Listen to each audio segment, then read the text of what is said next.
Number 5. Claude Giroux and Danny Briere.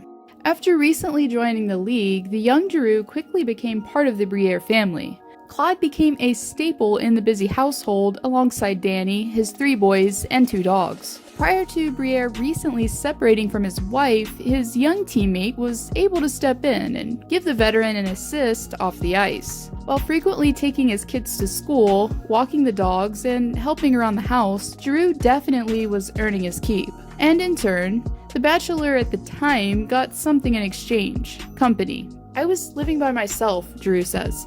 "Sometimes it's lonely and you don't have much to do, but that's not a problem now." During the Christmas season, teammates got Christmas cards from none other than the Giroux family, featuring Briere, his boys, dogs, and the newest member of the family. During the last lockout, the duo even traveled to Germany together and signed contracts side by side for the Eisbären Berlin of the DEL. Number 4. Tommy Wingels and Thomas Hertl. In some respects, these two were an unlikely pair, as Hertl, a native of the Czech Republic, came overseas knowing little English. But this didn't stop Illinois' native Tommy Wingels from striking up a longtime friendship with his new teammate. The two became the butt end of many jokes throughout the team as a result of their close bond, and were often called peas and carrots. Besides showcasing their bromance around the team, the duo also took to Instagram while posting photos together of shopping and attending soccer games. "At first when I came here, it was tough for me, cause I didn't speak English," Hertl says. "But he came over and said hello and he tried to help me. Out of all the team, he's probably my best friend here." But unfortunately, these two Tommies were eventually split up, as Wingels was traded to Chicago during the mid-season of 2017. Hertl immediately took to Instagram once again and missed seeing his friend leave San Jose, saying, "Tough day, I'll miss you, my best friend." Number 3. Henrik Lundqvist and Mats Zuccarello. Zuccarello seems to have a thing for Swedes, doesn't he? Or maybe they just have a thing for him. Anyways, the two were able to share many similar experiences while playing together for almost a decade, and it was during that time that a mutual friendship grew between the native Scandinavians. During an interview with the New York Post, Lundqvist goes on to say that the forward would frequent his home for dinner and remarked on Zook's natural knack for teasing the netminder. "He comes over to our place for dinner and first thing goes to see our kids," says Lundqvist. He says to them, "Have you had your candy today? Do you know that we're going to have candy for dinner? Well, thanks a lot. Just what we need as parents. There's no candy." But that's him, always wanting to stir things up, always having fun and a unique way with people. He's one of a kind, and he's become a close friend. After seeing his teammate being shipped off to Dallas, Lundqvist, while being interviewed, could be shown fighting off tears and muttering under his breath, "It's tough," he managed to say, before adding, "A good friend. I can't do it." That same day, the King took his fondness for the winger to social media, saying, "One of the most unique players and teammates I've ever played with. Brings so much to the table. We'll miss you a ton. My favorite moment as a Ranger, we're going to the finals." Number 2.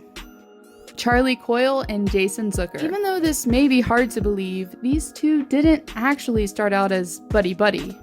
In fact, when Coyle first began playing against his future friend in the US Hockey's Under-16 Festival in Rochester, New York, Zucker's name seemed a lot closer to Jerk on the back of his jersey. He just kinda looks at me, starts yelling and swearing at me, and skates away. I didn't even do anything. I look at the back of his shirt and see the name Zucker, and I said to myself, I freaking hate this guy. But as you already know, the bitter rivalry didn't last forever, as the pair crossed paths yet again in Minnesota. The two were affectionately given the ship name Zoil by the team and asked to partake in various humorous parodies by the team, including most notably posing for pictures for Zucker's favorite movie, Step Brothers, and dressing up in ugly Christmas sweaters and posing for the 12 Days of Zoil. After living together, playing together, and sharing a bromance that's goals, Coyle was even asked to be Zucker's best man in his wedding during the summer of 2016.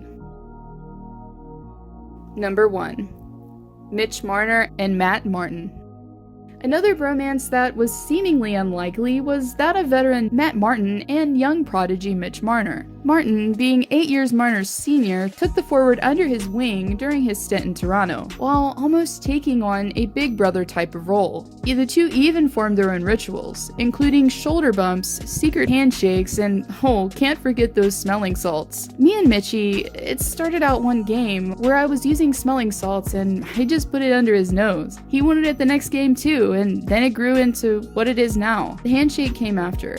The bumping back and forth came after that.